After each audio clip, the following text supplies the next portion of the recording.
Most people who try the standard sleep advice, the melatonin, the no screens rule, the breathing app, all of it, don't tell anyone when it stops working. They just quietly try the next thing. And when that doesn't work either, they do what they've always done.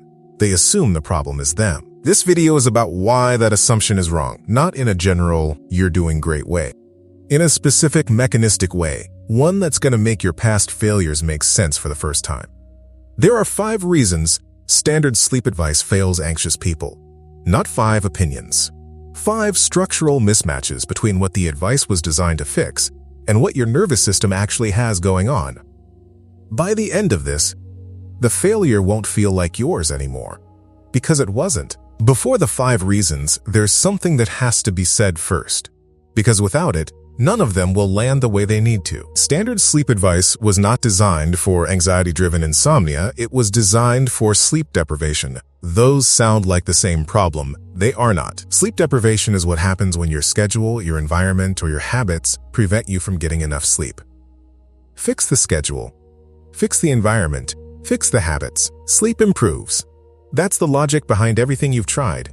And it's a perfectly reasonable logic for a different condition than the one you have. Anxiety-driven insomnia is what happens when your nervous system has learned to treat sleep itself as a threat. Not because you believe that, not consciously, but neurologically, at the level of conditioned response. Your system has mapped the bed, the quiet, the stillness, to the elevated alert it runs in all day. And then it practiced that mapping, night after night, until it became a reflex. That is not a sleep deprivation problem. That is a conditioned fear response. And the advice built for sleep deprivation was never going to touch it. Not because you used it wrong, because it was solving the wrong problem. That's the foundation. Now the 5 reasons. Reason 1. Sleep hygiene ignores the part of your brain running the show. Sleep hygiene is the collection of environmental and behavioral rules designed to give sleep the best conditions to arrive. Cool room. Dark space. Consistent schedule. No caffeine afternoon. For someone whose nervous system is neutral about sleep, these things work. For an anxious nervous system, they miss the mechanism entirely. Your system isn't failing to sleep because the room is too warm. It's failing to sleep because the room has become a threat cue. The moment you lie down, the signal fires. Not danger in the room. Danger of the room. Adjusting the thermostat doesn't change what the room means to your nervous system. It just changes the temperature of the place where you lie awake. Reason 2. Melatonin addresses timing, not arousal. Melatonin is a timing hormone. It tells your body when it's dark, which signals that sleep is approaching. If your problem is that your sleep timing is off, jet lag, shift work, delayed sleep phase, melatonin is a reasonable tool. If your problem is that your nervous system is running at a threat detection level that makes sleep physiologically difficult to initiate, melatonin does not touch that. It's telling your body when to sleep while your nervous system is broadcasting that it isn't safe to. Those 2 signals are running simultaneously. The timing signal loses. Every time. Reason 3. Relaxation techniques can backfire under active threat detection. This one surprises people. The breathing exercises, the body scan, the progressive muscle relaxation. These tools work by downregulating the nervous system. And they work well in a nervous system that isn't running an active threat response. In an anxious nervous system, lying still, focusing inward, and trying to control your breathing can do something different. It can increase the sense of internal monitoring. Your system isn't getting the message you're safe, relax. It's getting the message, pay close attention to what's happening inside your body. For a nervous system already scanning for signs of danger, that increased attention isn't calming, it's fuel. That's not a failure of execution. That's a predictable outcome of applying a deprivation tool to a fear response. Your nervous system wasn't doing it wrong. It was doing exactly what it does.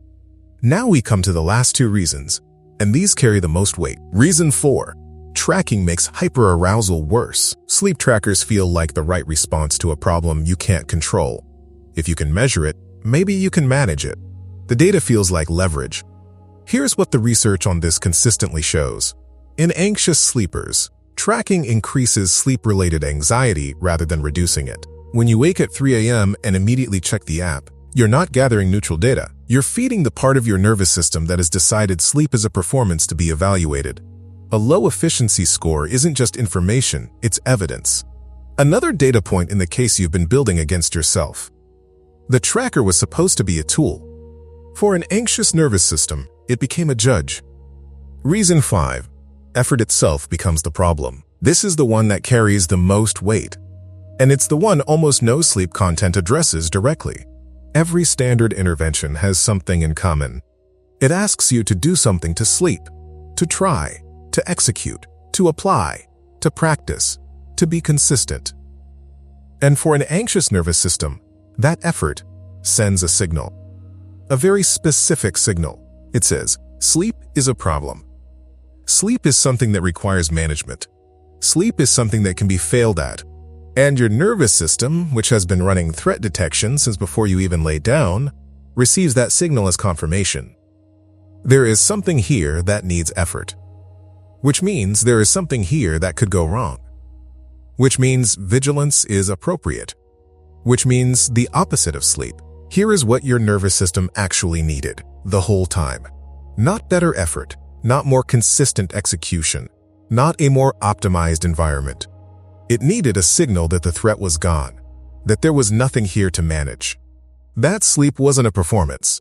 It was just something that happens when the system stops bracing. Every time you tried harder, you were training your nervous system that sleep requires effort, which means sleep requires vigilance, which means the body will not soften into it. That is not a personal failure. That is a predictable outcome of effort applied to the wrong mechanism. Your nervous system wasn't failing at sleep. It was succeeding at staying safe. Those are different jobs. And only one of them needed to stop. If this is landing, if some part of what just got named feels like something you've lived, there's a resource in the description that goes deeper on all of it. It's called Why Nothing Has Worked, and it's built specifically for anxious nervous systems. Not another list of things to try. An explanation of why the tools you've already tried kept missing your actual mechanism, and what a different approach looks like from the ground up. The link is in the description and in the pinned comment. If the timing is right, it's there. So if those 5 things don't work, what does? The honest answer is something with a different logic. Not a better version of the same approach. A different premise entirely. Standard advice operates on this premise. Fix the conditions and sleep will come. What actually works for an anxious nervous system operates on a different premise. Lower the threat signal, and the body will do what it already knows how to do. Sleep is not a skill. You do not need to learn to sleep.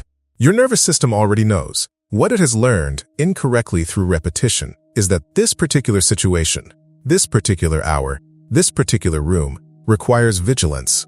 The work is not to sleep better. The work is to stop signaling danger. That distinction changes everything about what you try. Instead of adding a tool, you stop adding effort. Instead of optimizing the environment, you start decoupling the bed from threat. Instead of tracking outcomes, you stop giving the outcomes weight. Instead of trying to relax, you practice tolerating activation without fighting it. None of these are techniques in the traditional sense. They don't require a fully functioning prefrontal cortex. They don't require consistency before they do anything. They don't ask your nervous system to perform. A pattern that keeps appearing in research on anxiety-specific insomnia is this. The people who recover don't find a better technique. They stop treating sleep as something that can be won or lost. That shift from managing sleep to tolerating the night is the thing that changes the system. Not overnight, not linearly, but it changes. This is not willpower problem. It never was. The nervous system learned something under difficult conditions, and what was learned can, with the right approach, be unlearned. That is not optimism. That is how nervous systems work. Tonight, there's no protocol to start. There's one thing. When you lie down tonight, and the system starts its familiar work, don't try to stop it. Don't try to relax it. Just notice it. Name it quietly to yourself. My nervous system is activated right now. Not, I can't sleep again. Not, something is wrong with me. Just, my nervous system is activated right now. That's it. That's not nothing. That is the beginning of a different signal. If you want to go further than tonight, the resource in the description maps the full picture of why anxious nervous systems need a different approach and what that approach actually contains. It's there whenever the timing is right. Link in the description and the pinned comment. Which of the 5 reasons landed hardest for you? And do you think some part of you already knew that one? Even before tonight? The 5 reasons aren't excuses. They're not a way of saying nothing can work. They're a map of exactly why the road you've been on keeps circling back to the same place. Not because you walked it wrong, but because it doesn't lead where you were trying to go. You were handed advice designed for a different condition. You followed it carefully. And when it failed, you did what most people do. You looked inward for the explanation. You added it to the case. That case was built on a false premise. The advice failed because it was solving the wrong problem. Not because you are the wrong person. Not because you are more broken than the people for whom it worked. Because you have a nervous system that learns something specifically under real conditions through real repetition, and the standard toolkit was not built to touch that kind of learning. Your nervous system learned fear. It learned it the way all nervous systems learn. Through experience, through repetition, through pattern recognition that was never supposed to be about sleep. It just got applied there. And what a nervous system learned through experience, it can unlearn through experience. Different experience, slower experience, experience that doesn't ask it to perform. That is not a guarantee about tomorrow night. It is not a guarantee about next week. What it is, and this is not a small thing, is the end of the part of the story where the problem was you. That part is done. The advice was built for a different problem. You have now seen exactly why. What comes next isn't about trying harder. It's about trying differently, with enough understanding of your own system that the effort finally lands somewhere it can actually do something. Tonight, you don't have to fix anything. Tonight, you just know something you didn't know before. That's enough for tonight.